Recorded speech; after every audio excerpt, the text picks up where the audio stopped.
Really screwed up that magic trick in the last episode. Oh well. Honestly, last night I had it down, but that was the first time I'd ever done it. It takes a lot of muscle memory. Luckily, I don't think I gave away the trick or what the trick was even supposed to be because I did it so poorly.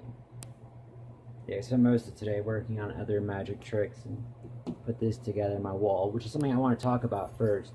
Because as you'll see, this is fan art, right? And I know fan art should be credited. I know fan art should always be credited.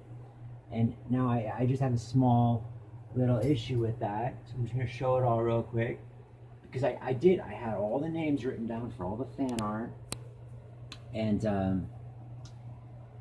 I have some actual scenes from Hunter x Hunter as well.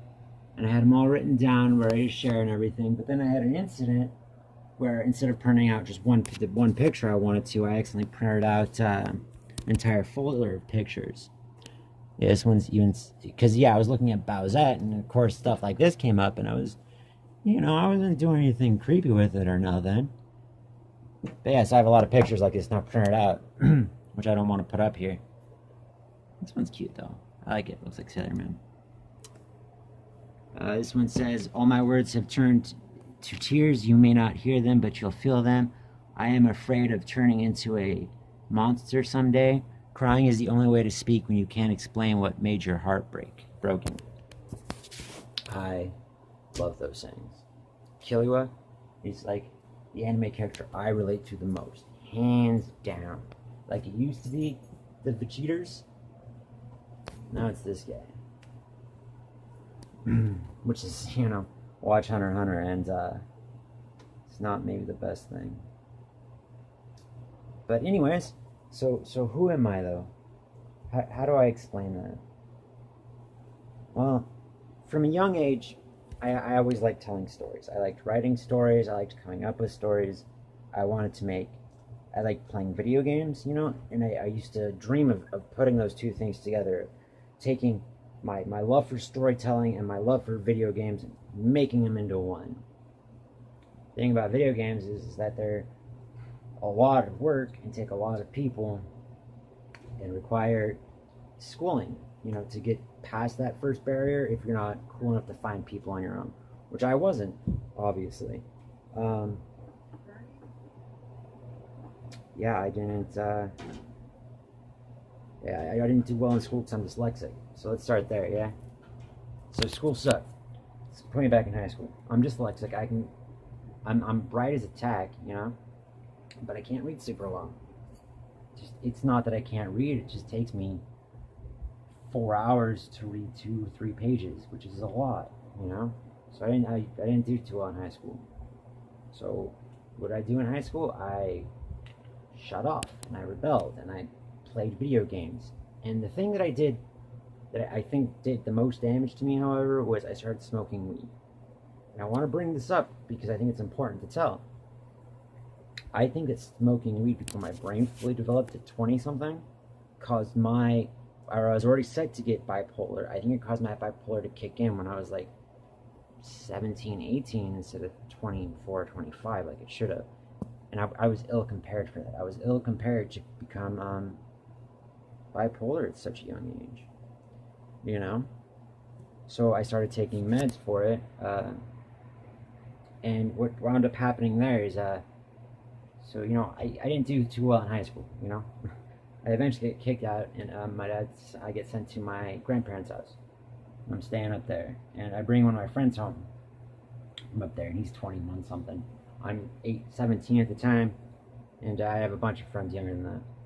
But so I asked him if he wanted to come to Ridgecrest because he always asked me questions about it. And he said yeah. When he came down, he brought a bottle of alcohol, and we were all drinking, and I took the blame for the bottle, so he wouldn't go to jail. And I wound up at the end of the thing spending 3 or 4 days in juvie.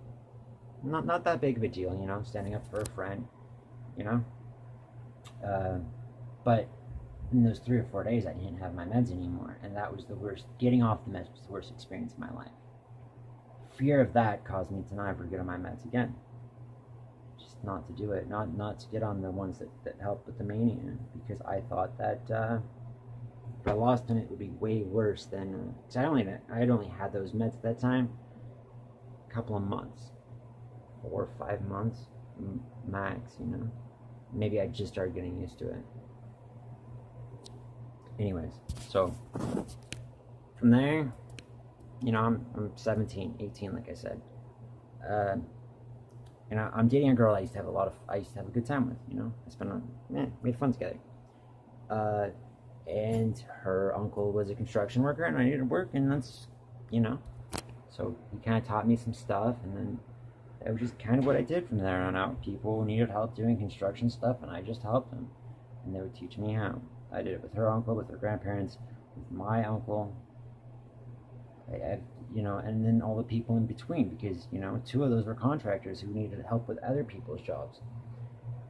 So that was my trade, you know, construction. I didn't mind it, you know. I knew I didn't do school too well, so I didn't mind it. Well, my grandmother has MS, and I'm not sure if that's what I have, but I started getting these headaches, these migraines, and the whole left side of my body would just shut down, right? Oh, and also I have to say I have an addiction issue. I have a real big addiction issue, like the genetic kind, where when I drink alcohol, my brain releases an opiate effect, and I get addicted to it. So alcohol is bad for me, plus the harder drugs, like whatever, they're all bad for me. Thing is, that once they're in me, and once I'm near them, it's very hard to say no. So I just got to kind of stay away from them.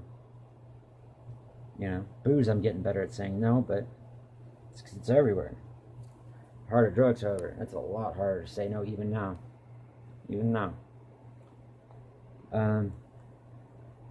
So yeah, migraines, man, kills me. I no longer working construction. I'm no longer doing anything. I didn't do school because I couldn't read. So I suddenly, the whole world tells me I have no future, and I have an addiction issue. So you want to know what I did? I climbed right inside of that addiction, found myself a cozy little place to sleep, fell asleep. You know, that's what I did for years and years and years. Just I sat in this exact room, which I've left many times and always come back to, sadly, and I got completely annihilated by myself. And that was what I did. I didn't go out and hang out with people. I didn't cause trouble. I sat in this room by myself and did so much drugs because I thought my life was already over. Well, then a very special woman comes into my life. Like, the most special woman comes into my life, you know? You're not supposed to say that because your mom's supposed to be the most special person in your life, and she was. But now, you know, I don't know. And she found me in this dark spot. You know, my addiction just fuels me, and that's all I have. And she comes in and she sees my migraines, and she helps me get back together. I get off the opiates with her. I quit drinking with her. I still smoke pot because I still get the migraines, and I'd rather smoke weed than take a bunch of pills. Until I can afford to get this fixed, I'd rather just smoke weed. Honest to God. But I live in California, so I'm not too worried about it. And then, you know, we have a daughter together. I love her. I love my daughter so much. So much. Her name's Violet. Vylit. I'll probably throw a picture of her up here somewhere, so you guys can see her. I won't be doing that too much because I don't want to rely on her for views or anything. Well, so then let's go down a couple more months. Suddenly, we're in Vegas, right? I've had a couple of slip-ups with my booze before, but we're in Vegas for a concert, right? The mother of my child, Violet, and my little brother were at the concert. Well, me and my daughter were on the Strip because, you know, loud music. Not on the Strip exactly, but on Fremont Street. Now, if you'll notice one thing about Vegas is that there's alcohol everywhere. Everyone's drinking. So by the end of that night, I wound up way. See, when I get too drunk, I get violent. I get bad. I just get bad. I'm not a good person if I get too drunk. I've learned how to control that and how to not get too drunk if I have to drink. I've learned how to do stuff because I know what my issues are and what my limitations are now. But anyways, so back to Vegas. I wind up in the ER. I wake up in the ER. You know, it's a thing that it happens to me. It happens to me when I drink, man. So, and I promised the doctor that yes, I will get on medication. Get back on my meds. You know what? I have my daughter. I get back on my meds. So I go, and you know, I don't have really good health insurance, so I have to go to the clinics and stuff. And I go and I see, because I don't even see a doctor, I see a nurse, and I tell her about the whole situation. And she asks me, because I promised my doctor or the person in Vegas that I would do this. She asks me, you know, what do I think? And remember, I'm afraid of the things that get rid of the mania.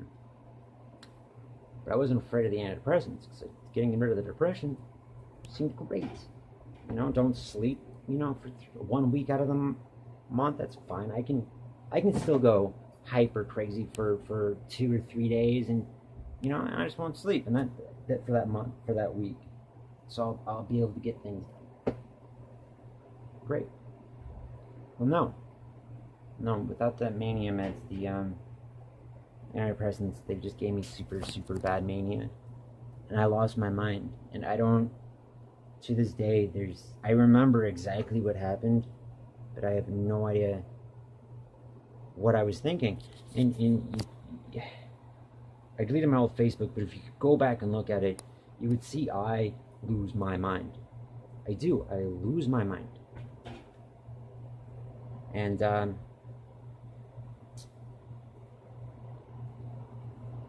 had just recently slipped up on the alcohol, and that never hits in one hit. You know, it's always like a couple of waves. One fight, we got into one real big physical fight. Yeah, they were physical. Yes, I'm a terrible human. I know that. I shouldn't drink. Yes, I don't know. Treat me how you want. I'm the first one to say it, though. You always gotta dig this shit up about me.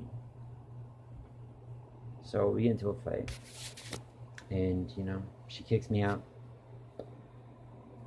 So I'm back here at my parents' house, and there was a situation I was getting so mad at. I couldn't stand it here. I just wanted to be back out with them, but you know, I was still kind of losing my mind because of the pills. Because I hadn't stopped taking them. You know, it wasn't until months later, until I ran out of my prescription, that I was like, oh damn, what just happened, dude? Anyways, so one night, it's just the worst night of my life. You know, I have anger issues, which is why I left this hole open right here, so you can see it. That was me by myself, just doing my thing. And I'll tell you, I've never had as bad an anger as I did that night. And I wish that I wasn't angry the next morning, so maybe then what I was trying to say could have been heard. But what it wound up in is that the mother of my child got a restraining order on me, and I don't get to see my daughter, and she's super fickle with my daughter, and she's terrible to me, and she doesn't ever talk to me. And I don't understand how you can judge somebody when you've seen them lose their mind on their medicine. And she knows I'm back, not just on, I'm on the circle now. I'm on the stuff just for my mania now.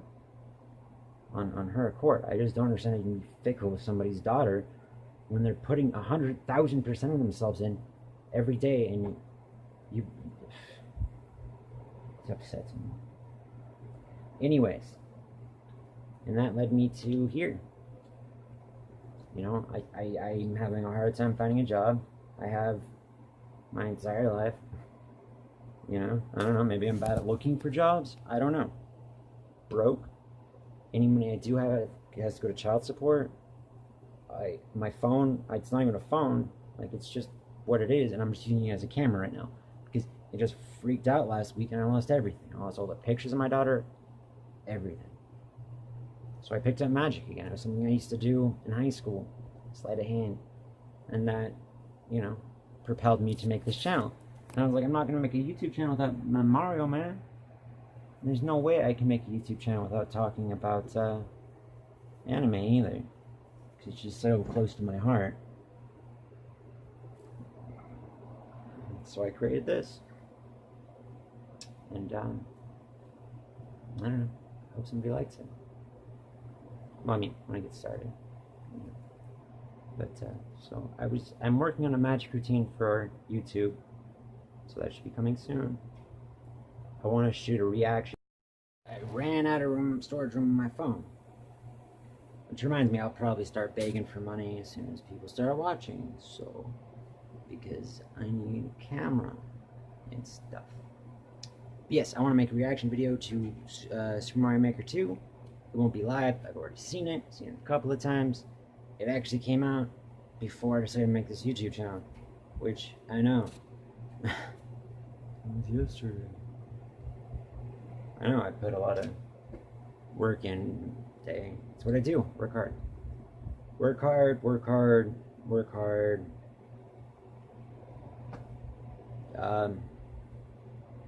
Wish my daughter was here. There you go. 4 steps to being me. Okay, but anyways. So yeah. Check that reaction out whenever it comes out. Oh yeah, go ahead and subscribe, like. If you stuck around, thank you. I don't expect anybody to, so I'm very proud. But thank you. And yes, we will have to be every day something, right?